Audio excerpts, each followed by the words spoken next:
Le REER est bien connu. On a tous déjà entendu l'acronyme, mais il est aussi incompris par une grande partie de la population. Aujourd'hui, j'aimerais le démystifier, pour qu'au moins on comprenne la base du régime enregistré d'épargne retraite. Bon, déjà là, je viens d'en perdre quelques-uns avec le mot retraite. À 15, 20, 30 ans, la retraite, c'est pas notre sujet préféré. On se dit qu'on est encore jeune, puis la retraite, on pensera à ça, fin cinquantaine, début soixantaine, quand on sera rendu là. Pourtant, la retraite n'est pas définie par un âge, mais plutôt par une situation financière. Et plus vite on établit un plan pour y arriver, plus vite on y arrive. C'est pourquoi on devrait voir le REER comme un outil qui nous aide à devenir libre financièrement, plutôt que juste un compte épargne qui va m'aider à payer mon épicerie quand je vais avoir 65 ans. Bon, entrons dans le vif du sujet. Au Québec, on est taxé selon notre revenu. Plus on est payé cher, plus on va payer d'impôts. Mais il y a aussi des paliers d'imposition qui font en sorte que plus tu gagnes d'argent, plus tu montes de palier, plus le pourcentage d'impôts que tu vas payer sur chaque dollar gagné augmente. Ce que vous voyez ici sont les vrais chiffres de 2021. Quand vous recevez une paye, vous avez certainement déjà remarqué que le montant que vous recevez dans votre compte est moins que le nombre d'heures que vous avez travaillé multiplié par combien vous êtes payé de l'heure. Ça, c'est parce qu'on vous a enlevé de l'impôt selon le palier d'imposition dans lequel vous vous trouvez.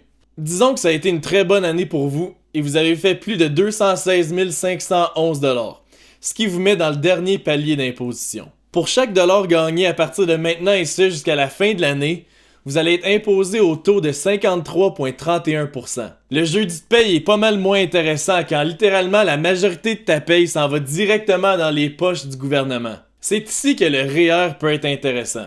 La principale fonction du REER est de différer et idéalement réduire le taux d'imposition sur le revenu. Donc, si tu cotisais 600 $ à tes REER, tu n'aurais pas à payer ce 53,31% d'impôt et ce 319,86 $ reste à toi.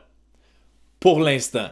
Lorsque vient le temps de retirer de l'argent de nos REER, idéalement loin dans le futur, tu vas devoir payer de l'impôt sur le retrait.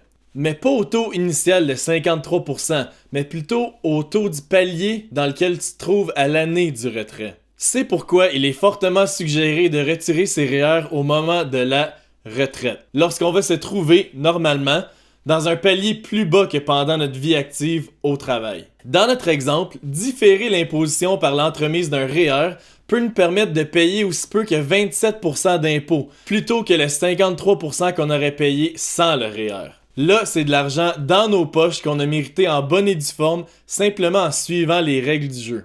Vous aurez compris que plus notre revenu est élevé, plus le REER est intéressant. Si notre revenu annuel ne dépasse pas le palier le plus bas, différer l'imposition ne va pas nécessairement faire baisser de façon drastique l'impôt à payer en bout de ligne. C'est un outil qui a sa place dans notre système financier actuel, mais c'est certainement pas la seule façon de travailler vers une indépendance financière et d'avoir une belle retraite. C'était les très grandes lignes du REER. Loin d'être une description exhaustive de l'outil, mais ça vous donne la base. Si vous avez appris quelque chose, n'hésitez pas à me balancer un pouce bleu. Si vous avez détesté ça, vous pouvez me donner un bout. Ou si vous avez des précisions ou des inexactitudes à me signaler, n'hésitez pas à me balancer des bêtises dans les commentaires. Merci beaucoup!